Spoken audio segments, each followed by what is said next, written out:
A few years ago, I set the goal for Israel of becoming one of the top 5 cybersecurity powers in the world. An Israeli surveillance software tool capable of accessing microphones, cameras, and other data. The NSO group, in today's world, based on the evidence we have, they are the worst of the worst. This company, the CEO's name I think is Shalev Julio, is run in Israel. It was previously owned actually by an American venture capital firm. I believe they've been rebought out, but it doesn't really matter. Their entire business is preying on flaws in the critical infrastructure of all the software running on the most popular devices in the world. The number one target, right, is the iPhone.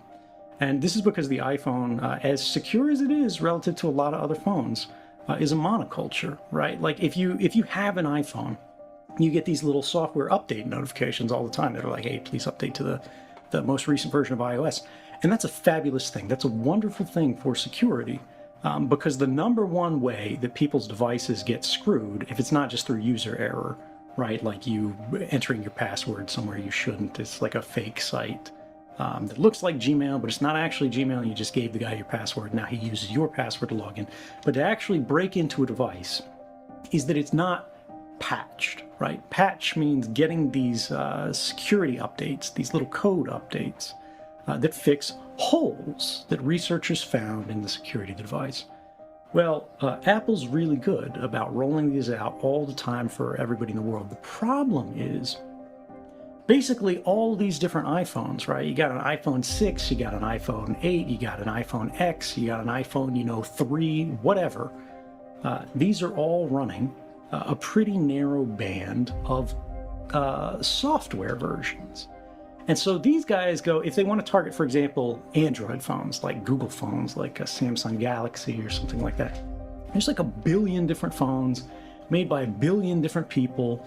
Half of them are completely out of date, but what it means is it's not one version of software they're running, it's like 10,000. And this is actually bad for security on the individual level, but it's good for security in a very unusual way, which is the guys who are developing the exploits. The guys like this NSO group who are trying to find ways to break into phones. They now have to have like 50 different handsets running 50 different versions of software. They're all changing. They've got different hardware. They've got different chipsets. They've got different, like all kinds of just technical variables that can screw up the way they attack your phone. And then when they find one, it only works on like this Samsung Galaxy line. It doesn't work on like the Google Pixel line, or it doesn't work on like a Nokia line or something like that. Whereas they realize if they find a way to attack an iPhone, which is actually, this is difficult. This is really difficult stuff. Now it works against basically every iPhone. And who has iPhones? All the rich people, right? All the important people, all the lawmakers, all the guys who are in there.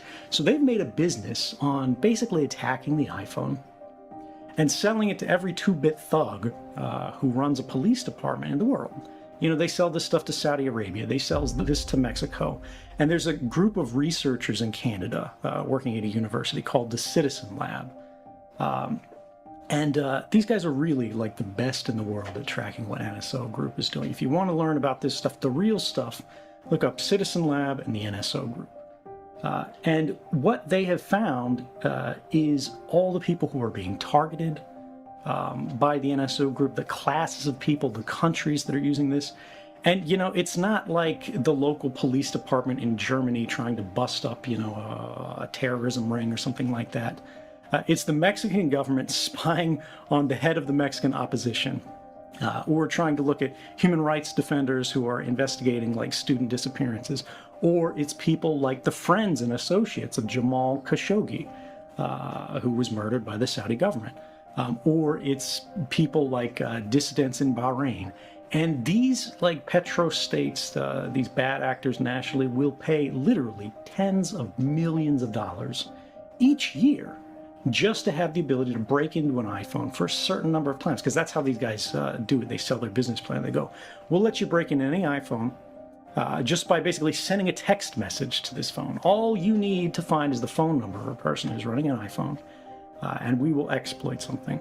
Like the easiest forms of exploit, or rather the easier types of exploits, are where they send you a text message, right? And it'll be like an iMessage or something like that. And it's got a link in it that'll be like, oh gosh, terrible news, you know, your buddy's father just died, and we're making funeral arrangements. Are you going to be there? It's the day after tomorrow. And when you click the link for the funeral arrangements, it opens your web browser. And the web browser on your phone is always the biggest, most complicated process in it, right? There's a zillion lines of code in this, as opposed to an instant messenger where there's fewer lines of code in it. And they'll find one thing in that, where there's a flaw that lets them feed instructions, not just to the browser, but basically escape the little sandbox that the browser's supposed to play in. That's supposed to be safe, where it can't do anything too harmful. And it'll run out of this sandbox, and it'll ransack your phone's like hardwired operating system, the system image. It'll like give them privileges to do whatever they want on your phone, as if they are you, and then as if they have a higher level of privilege than you. They have system level privileges to change the phone's operation permanently, right? And this is the problem, is on the phone. You can replace the phone, right? And they'll lose access to that. But if they've already used that to gain the passwords that you use to access, you know, your iCloud or whatever, when they have control of the phone, they've already got your photo roll, right? They've already got your contact list. They already have everything that you've ever put in that phone. They already have all your notes. They already have all your files. They already have everything that's in your message history, right? They can pull that out immediately. And now, because they have, you know, all your contacts and things like that, they see that phone stop being active. They know you've changed your phone number. All they have to do is find the new phone number, and then they can try to go after you again. The benefit is, with that old style of attack, if you get that message and you don't click that link, you're somebody in a vulnerable class, right? You've had these kind of attacks against you before. It looks suspicious. You don't know who this person is. The number isn't right, something like that. And you save that link. You don't click the link. You don't do anything with that link, but you send it to a group like Citizen Lab. They can basically use that link to basically use like a dummy phone, like a sort of a Trojan horse, to go to the site that would attack your phone and catch it. And this is what the sort of process that all of their research is based on. There are other more advanced types of attacks that actually don't have these defenses against them, that are far more scary.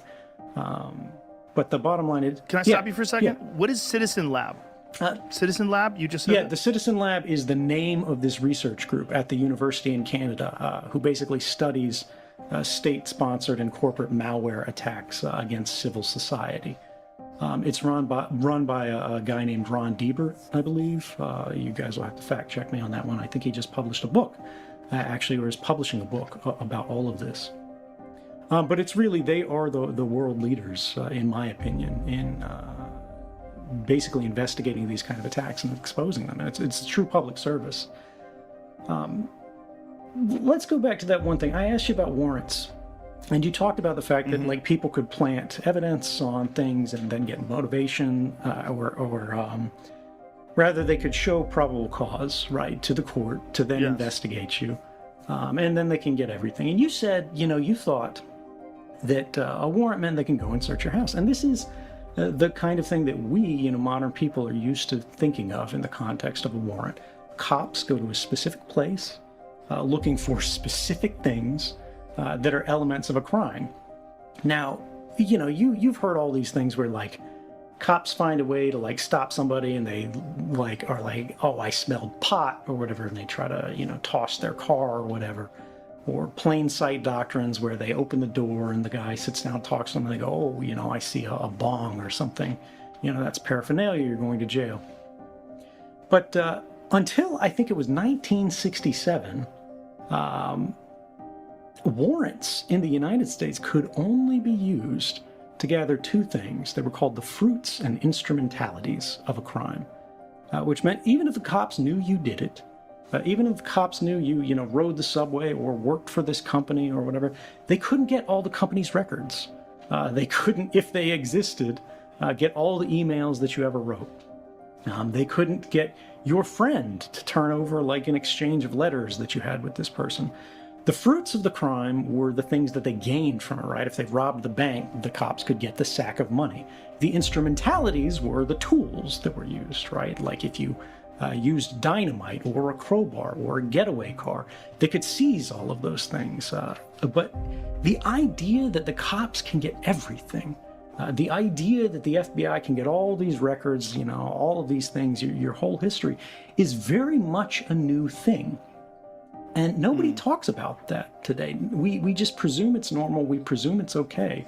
But between 1967 and today, think about how many more records there are about your life and how things, like how you live, private things about you that have nothing to do with criminality and everything to do with the intimacy of who you are.